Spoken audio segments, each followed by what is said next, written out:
Alors si vous avez écouté le podcast Identifier les freins au désir, si vous ne l'avez pas fait, je vous invite à le faire, eh bien là maintenant, on va un peu parler solution. Parce que c'est évident que tout est dit dans cette formation, mais que si vous laissez d'autres freins, d'autres blocages vous empêcher d'accéder à ce désir, ça ne va pas fonctionner. Quels sont les freins que vous avez identifiés?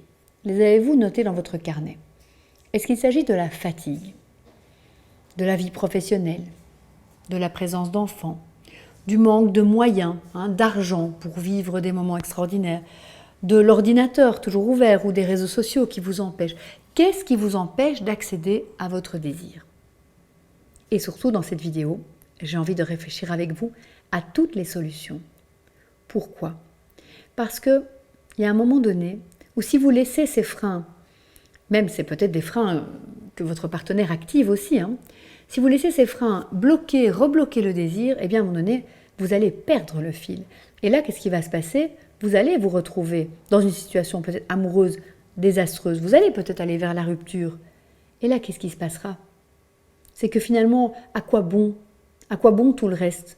Si vous êtes malheureuse, si vous avez perdu cette femme en vous qui était justement connectée à sa vivance, à son érotisme, à son couple aussi. Donc posez-vous la question à un moment donné, sérieusement, que ce bonheur conjugal, où est-ce qu'il pèse dans votre balance? Est-ce qu'il est plus important, moins important que votre vie professionnelle, que peut-être le fait de faire votre sport, je ne sais pas combien de fois par semaine, ou d'avoir une vie sociale, d'être une chouette youtubeuse, ou d'aller regarder tout sur YouTube ou sur Facebook. Posez-vous cette question, qu'est-ce qui fait qu'aujourd'hui vous suivez cette formation et comment vous avez envie de lever les freins? Alors, parce que parfois on veut tout changer sans rien changer. C'est sûr que si vraiment vous êtes très fatigué, eh bien il va falloir trouver une solution. Parce que la fatigue, c'est le facteur numéro 1 de la perte du désir.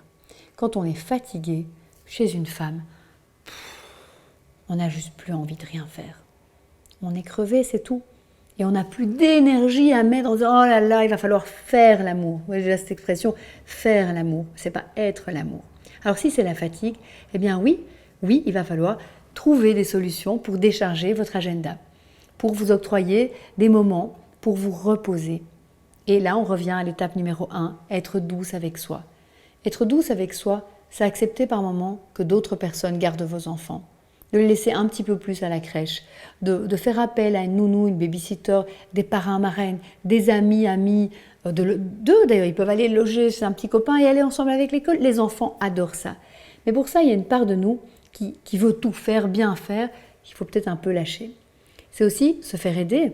Pourquoi pas demander à une personne de vous aider à entretenir votre maison ou être un petit peu peut-être moins exigeant. Alors évidemment, peut-être que là, ça vient freiner en vous. Ah non, elle me pas non, pour moi c'est très important que les enfants soient nickel, qu'ils fassent des stages, que ma maison soit en ordre, que je sois la déléguée de mon quartier. Tout est important. Ok, si votre couple et votre vie amoureuse et affective est ok aussi, c'est parfait.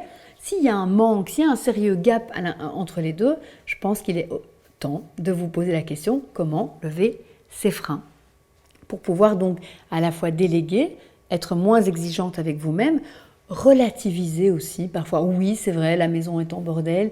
Oui, c'est vrai, les enfants n'ont pas pris le bain. So what? Je suis heureuse, je vis avec l'homme que j'aime, j'ai un corps qui fonctionne bien. Peut-être que voilà, c'est pas si grave et si essentiel parce que souvent, j'observe vraiment ce phénomène chez mes clientes, c'est que à force de vouloir être parfaite, on ne vit plus sa vie dans la joie, on n'est plus relié là, ce qui fait que le désir finalement, c'est la libido, c'est l'envie de vivre. Donc l'envie de vivre, c'est pas juste pour que tout soit nickel à sa place et que personne ne bouge, c'est de vivre tout simplement. Et donc, quand vous manquez de temps aussi, si vous avez cette impression aussi, vous pouvez vraiment hiérarchiser ce qui est important pour vous.